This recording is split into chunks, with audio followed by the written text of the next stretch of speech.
el sacrificio de Jesús no tiene ni va a ser en vano.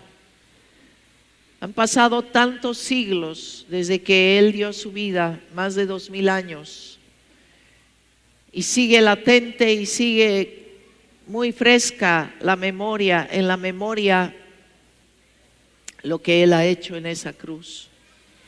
Y es por eso que nosotros recurrimos a Él, y recurrimos a Él confiados, porque sabemos que Él ha pasado lo que pasamos y mucho más aún, mucho más.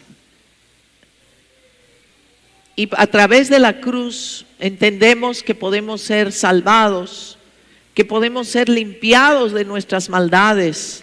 Es por la sangre de Jesús. No son nuestros méritos, no son nada de que podamos hacer. Todo se lo debemos a Jesús. Pero yo quiero enfocar en esta mañana, quiero enfocar que Jesús, yo estoy segura que muy pronto viene. Amén. ¿Cuántos saben que Jesús viene pronto?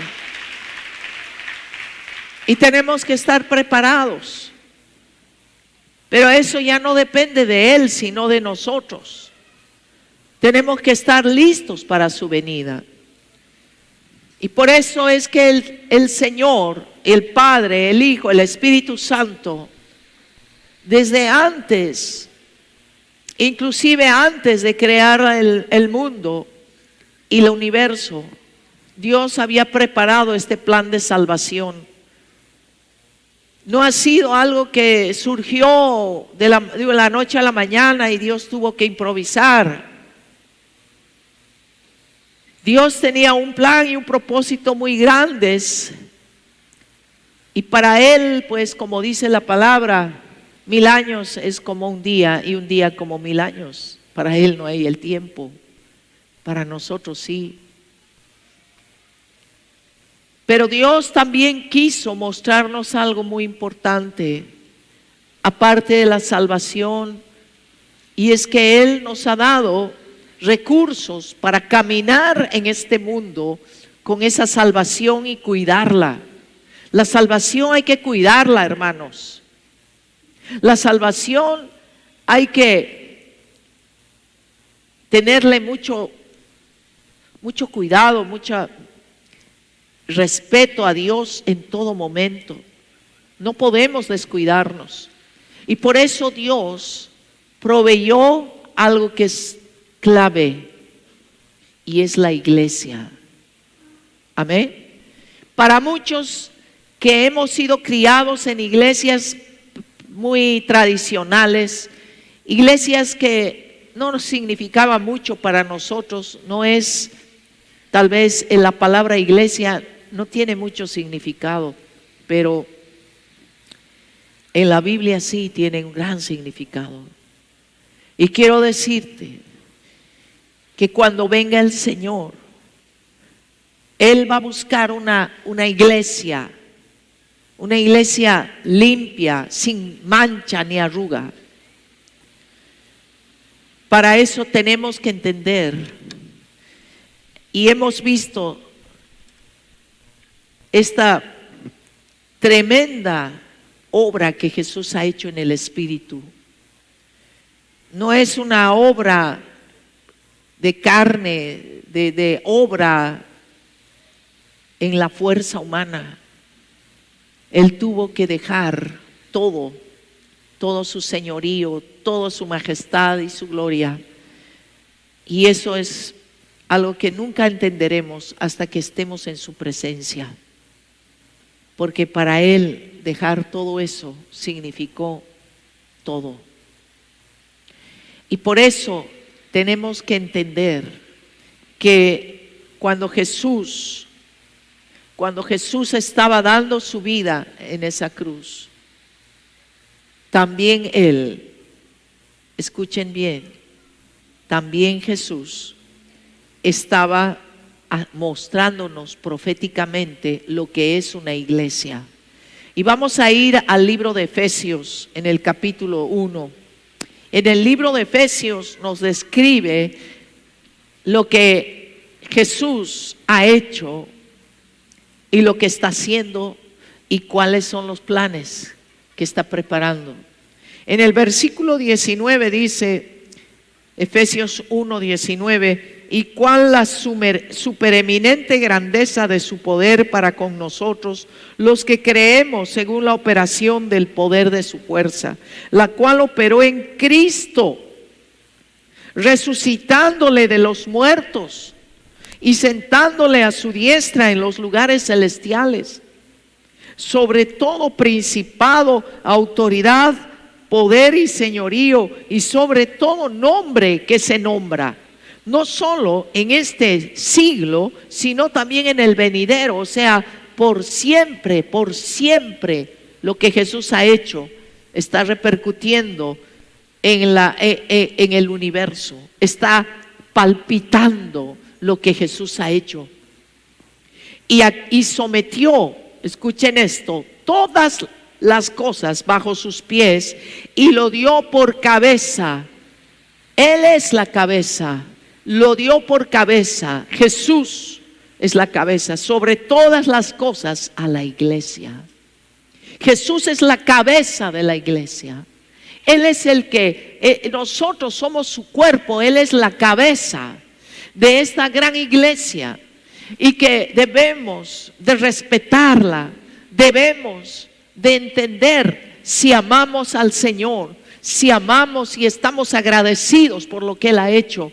Tenemos que llegar a entender que aunque la iglesia en la actualidad está llena de defectos, llena de muchas cosas, porque Dios está limpiando, Dios está preparando, Dios está limando. Entonces, mientras esa situación esté, la iglesia aparentemente es una iglesia que tiene muchos defectos. Todas las iglesias en la tierra no dejan de tener algunas cosas que la gente que no busca a Dios y que busca algo de qué agarrarse para cometer sus fechorías, siempre va a decir, pero si la iglesia aquí, pero si la iglesia allá, pero si no. La cosa es mirar al Señor.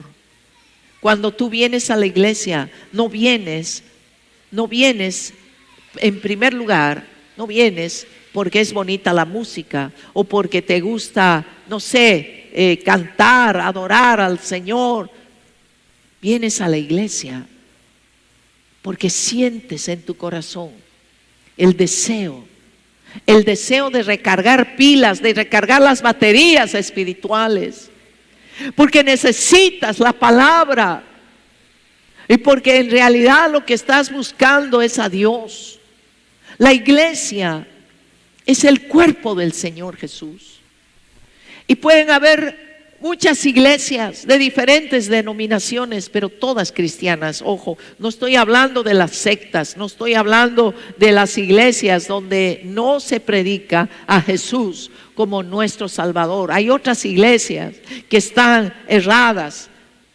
Estoy hablando de iglesias cristianas donde se predica la sana doctrina, la doctrina exacta, la doctrina que sale de la palabra. Todas las iglesias que tienen a Cristo como su cabeza, esas iglesias conforman entre todas el cuerpo de Jesús. Pero tienen que entender algo, hermanitos. La iglesia no es cualquier lugar de reunión. La iglesia no es un lugar donde uno va para pedir a Dios, Señor, bendíceme, Señor, dame, Señor, no tengo plata, estoy enfermo. Como dijo en el teatro, ¿no? Nuestro hermano Coqui dijo muy claramente, ¿cuántos vienen a la iglesia solo a pedir y cuando ya lo tienen se desaparecen? Amados hermanos, la iglesia, y es algo algo tremendo. En la iglesia opera el Espíritu, el poder de Dios que lo resucitó de los muertos. Aquí dice la palabra, verso 20, la cual operó en Cristo resucitándole de los muertos. Esa operación del poder de Dios y sentándole en su diestra en los lugares celestiales. Ese poder de Dios opera en su iglesia.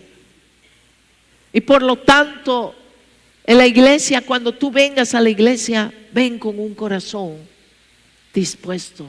Si tú adoras en tu casa a Dios, si tú amas a Dios, tú vas a venir dispuesto a la iglesia. Pero si tú en tu casa estás distraído y estás haciendo cosas que no debes hacer, entonces vienes a la iglesia solo a que tu conciencia se tranquilice. Y eso no es así. La iglesia es un lugar donde nos amamos, nos conocemos y también nos soportamos. Aprendemos a amar, aprendemos a perdonar. ¿Me están oyendo? Aprendemos a perdonar.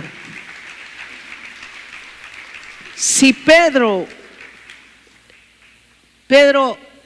ustedes lean en Hechos, tuvo roces con casi todos los discípulos porque era demasiado efusivo, impulsivo y le costó perdonar, aprender a perdonar. Si Pedro no hubiera estado con otros a su alrededor, no hubiera sabido que a él le costaba perdonar. ¿Cuántas cosas en ti se tiene que manifestar para que Dios te limpie, te sane, te restaure? Cuando tú conoces a una persona, tal vez no te cae bien y tienes un problema terrible de algo que no vayan a correr, porque la verdad distrae.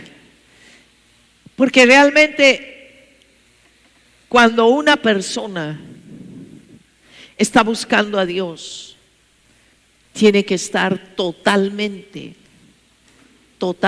dispuesto a conocer a Dios tal cual es, no como uno piensa. Y a la iglesia venimos a conocer a Dios, pero entendiendo que Dios es perfecto y entendiendo que cada persona está en un aprendizaje y que debemos todos pasar a diferentes etapas. Amados hermanos, la iglesia ha sido fundada por Dios. Y la cabeza de la iglesia no es el Papa, ni es ningún apóstol, ningún ministerio, nadie. La cabeza es Cristo, es Jesús. El pastor de la iglesia cristiana es el Espíritu Santo. Por eso aquella persona que empieza a criticar y empieza a hablar de la iglesia, es que en esa iglesia congrega fulano de tal, yo lo conozco, ese es un tipo así, empieza a hablar ligeramente. Tal vez tiene razón, pero nunca debemos hablar, como se dice, la desnudez de nuestro hermano, porque Dios está escuchando. Y quiero decirte que Dios preparó, a la vez que preparaba el Padre la salvación y el perdón, cuando iba a venir Jesús, estaba preparándonos para ser parte de esta iglesia. Ahí lo vemos en el Antiguo Testamento.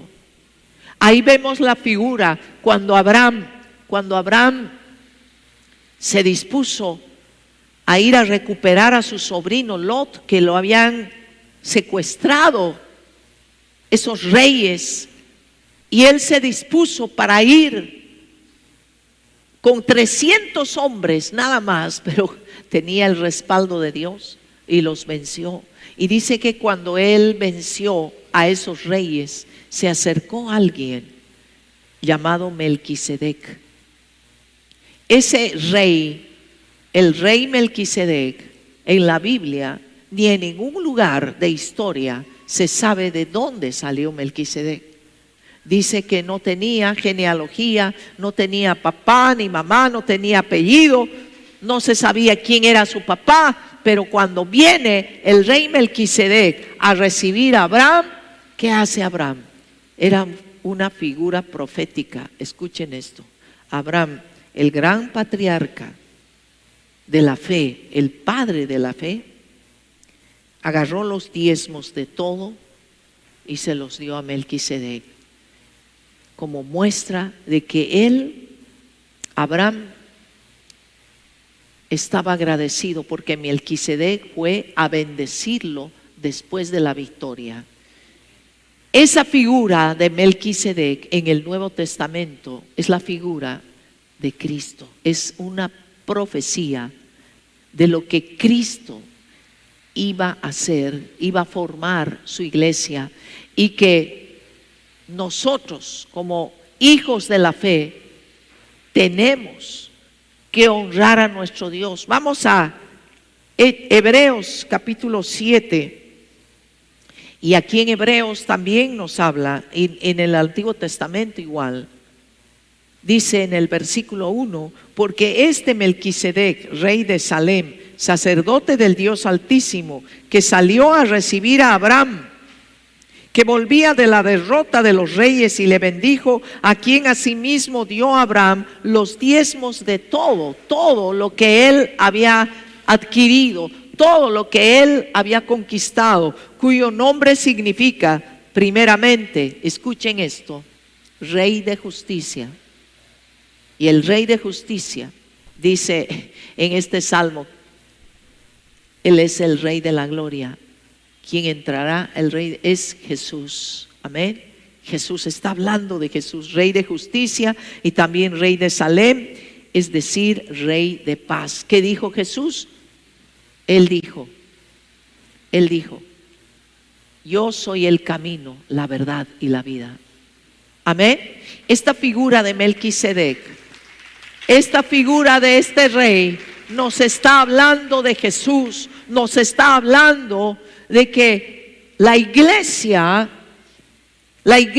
tiene que honrar al Señor y tiene que dar toda honra y tiene que dar en todo sentido, no solamente el testimonio, la reverencia se traduce en la honra cuando nosotros damos nuestros diezmos, porque el dinero para Dios no tiene un significado financiero, tiene un significado de cuánto tú lo amas a Él, de cuánto estás dispuesto a dar tu vida por Él, porque mucha gente está centrando en el dinero, en su idolatría, es su ídolo. Luego también nos habla a través de otro suceso, cuando Jacob iba huyendo de su hermano. Escuchen bien esto, que es una figura profética del Antiguo Testamento acerca de la iglesia que Dios está formando. Y tan importante es la iglesia. Yo les digo esto porque mucha gente viene a la iglesia. Quiero que oren por mí, quiero que oren por mi hijo, está mal, quiero que oren por mi mamá, quiero que oren porque está mi negocio, voy a iniciar, y después se olvida. He orado por varias autoridades para que Dios los bendiga y después se han olvidado de Dios, no lo han honrado a Dios. No le han dado la gloria al Señor. La iglesia no es un lugar para que uno viene, y esa es nuestra idea totalmente errada, que es el lugar donde venimos para que Dios nos bendiga y nos vaya bien. No, la iglesia es un lugar, es la casa, es la familia de Dios, donde vamos conociendo a nuestro Padre, a nuestro amado Jesús. Es la iglesia, el lugar donde crecemos espiritualmente, donde nos desarrollamos, donde somos limados por el carácter, que a veces no soportamos a alguien hasta que cedemos en nuestra carne, en nuestro egoísmo y aprendemos a perdonar, aprendemos a ceder, aprendemos en el proceso. La iglesia es un lugar, es como una prensa que tiene que ajustarnos un poco para que podamos sacar lo mejor. La esencia tiene que ser para el Señor. Amén. La esencia tiene que ser para el Señor, amados hermanos. Y como les decía, Jacob iba huyendo de su hermano porque él le había arrebatado su primogenitura. Y cuando iba huyendo, puso su cabeza en una roca. Y esa noche Jacob tuvo un sueño. Y en ese sueño él vio y dijo, no es más, él vio la gloria de Dios. Él vio y dijo, no es esta piedra, no es otra cosa que puerta del cielo y escalera de Dios. Está hablando de la roca que es Jesús. Y Jesús es el que nos guía hacia la iglesia. Jacob también fue un hombre que nunca dejó de honrar a Dios con sus diezmos. Pero una cosa importante, Dios estaba hablándonos de la roca. Y cuando Jesús, en el Nuevo Testamento, si ustedes vamos a ver en Mateo capítulo 16, todos vamos a Mateo, allí Jesús le dijo a sus discípulos, ¿quién creen que soy yo? Algunos todavía no sabían, como por ejemplo Judas, pensaba que Jesús era un revolucionario, que era un hombre muy hábil que los iba a librar del cautiverio romano. Él solo veía la parte política, la parte monetaria, pero no entendía la parte espiritual. Y entonces aquí Jesús les dice, ¿quién dicen ustedes a sus discípulos que soy yo? Y les dice aquí Pedro, como todos saben, le dice, verso 16, tú eres el Cristo, el Hijo del Dios viviente. Eso no fue porque él era hábil e inteligente, era Dios que se lo revela. Y entonces Jesús le dice, bienaventurado eres, Simón, hijo de Jonás, porque no te lo reveló carne ni sangre, sino mi Padre que está en los cielos. Amén. Y él dice, y él habla de una piedra, pero esa piedra no es Pedro, esa piedra es Cristo. Esa piedra en la cual habló Dios allí cuando Jacob puso su cabeza y vio la gloria de Dios. La piedra, la roca es Jesús. Amén. No hay otro, hermanos, no hay otra manera de llegar al Padre si no es a través de Cristo. Amén. Y dice claramente, sobre esta roca edificaré mi iglesia. Y una cosa que es muy importante, si Dios te ha librado a ti de las maldiciones, te ha sacado de muchas posesiones que el diablo tenía, te tenía atado, ¿tú qué vas a hacer? Ya estoy libre, hago lo que quiero. No, porque tu vida le pertenece al Señor y tú tienes que entregarle tu corazón al Señor. Y tú tienes que caminar de la mano de Dios, no hacer lo que a ti te gusta, sino lo que a Dios le agrada. ¿Me están oyendo?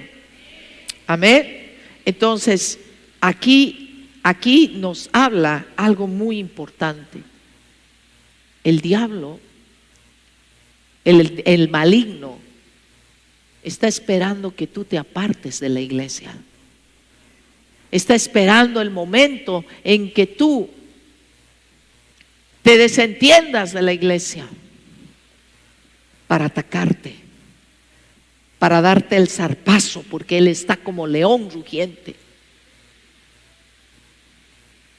El momento en que tú, en tu espíritu, en tu espíritu, porque tú puedes venir acá y hacerte presente, pero tu espíritu está lejos. Tu corazón está en el chicharrón, en el ceviche y no sé dónde. No está aquí. En tu espíritu. Si tú vienes y traes aquí tu espíritu, alma y cuerpo para escuchar de Dios, el Padre, el Hijo, el Espíritu Santo te protege. Mira lo que dice aquí, capítulo 18. Edificaré mi iglesia y las puertas del Hades no prevalecerán contra ella. Amén. Si tú estás bajo la cobertura, perteneces, estás en una célula, caminas con el Señor, el diablo dice, no toquemos. Tiene la protección de Dios, del Padre, no lo toquemos. Amén. No es que, no, esta semana me toca ir a tal iglesia, la otra, como me queda más cerca, yo me voy a esta iglesia que me queda más cerca. Y yo hermanos, hay gente, no sé si ustedes sabían, que se viene desde Santa, se viene desde muy lejos. Podían ir allí cerca, pero Dios los ha puesto en esta iglesia. Cada uno tiene su lugar, amén. Y lo que uno tiene que hacer es ser fiel en el lugar que Dios le ha puesto, para crecer, para madurar, para poder tener esa madurez que Dios espera que tengas. Porque cada iglesia tiene un mover diferente, cada iglesia tiene una visión diferente, cada lugar tiene algo diferente. Y yo considero que para Dios es muy importante la fidelidad y la lealtad. ¿Me están oyendo, hermanos? Por eso la iglesia es esa institución bendita y sagrada. Por eso Jesús dice aquí, vamos a Efesios nuevamente, en Efesios capítulo 1, lo que hemos leído. Y dice claramente, sometió todas las cosas bajo sus pies y lo dio por cabeza. ¿Bajo los pies de quién? De la iglesia, hermanos.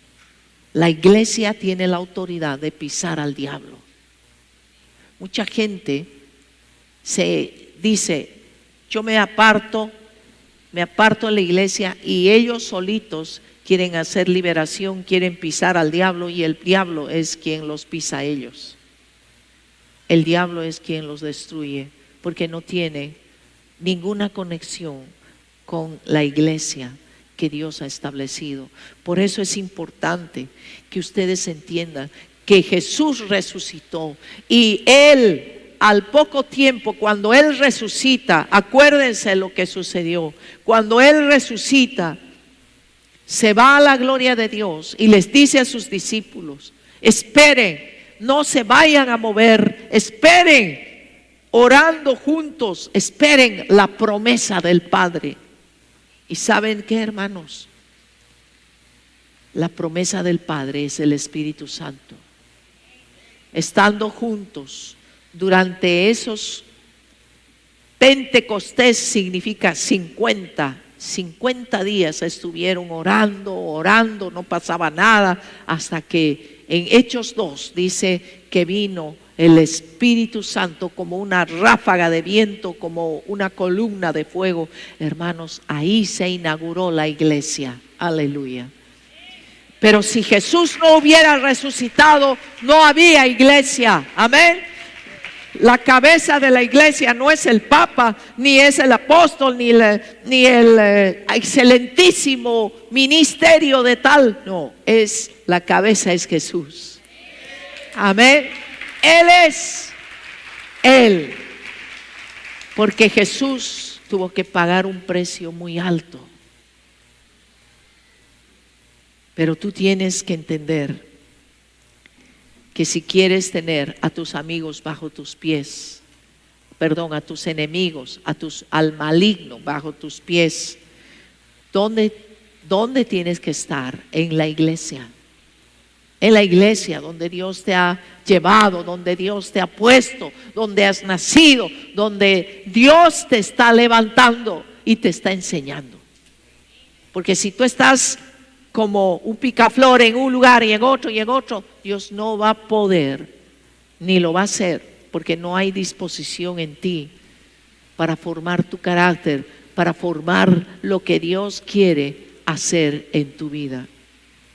Si te has apartado de la iglesia, escucha bien, la Pascua, este tiempo de resurrección, es tiempo de que te reconcilies con Dios. Porque apartarse de la iglesia no solo es apartarse y desconectarse de los hermanos, es porque tú no has orado, no has buscado a Dios, porque tú no estás valorando lo que Jesús hizo en esa cruz. Tú tienes que tener siempre en tu corazón bien claro en tu corazón y fresco lo que Jesús hizo por ti. Ponte de pie, por favor. Escucha esto. Todos hemos venido a la presencia de Dios enfermos del alma, enfermos del cuerpo. Hemos venido con muchas aflicciones, cargas, porque hemos estado invadidos por el pecado. Pero en el lugar donde Dios te ha levantado, Dios va a seguir esa operación de sanidad, de restauración en tu vida. Lo que tienes que hacer es reconocer de dónde Dios te sacó. Dios no va a traer a la iglesia a todos los impecables. Dice que Jesús no vino por los sanos, sino por los enfermos. Él vino por los que estaban desesperados. Acuérdate de dónde Dios te sacó cuando llegaste. ¿Cómo estabas? Nunca lo olvides y dale gracias a Dios. Siempre, siempre. Porque si no, ¿dónde estarías en este momento? Jesús resucitó, hermano. Jesús resucitó y por tanto hay esperanza. Amén. Hay esperanza para ti. Hay esperanza para tu familia, para tus hijos. Hay esperanza, aunque el enemigo te diga, está todo ya deshecho. No le creas al diablo. Agarra la palabra. Aquí están las promesas. En esta palabra bendita tú vas a encontrar la respuesta que estás esperando y la sanidad a tu alma. Programa producido por Compasión, el canal de la familia.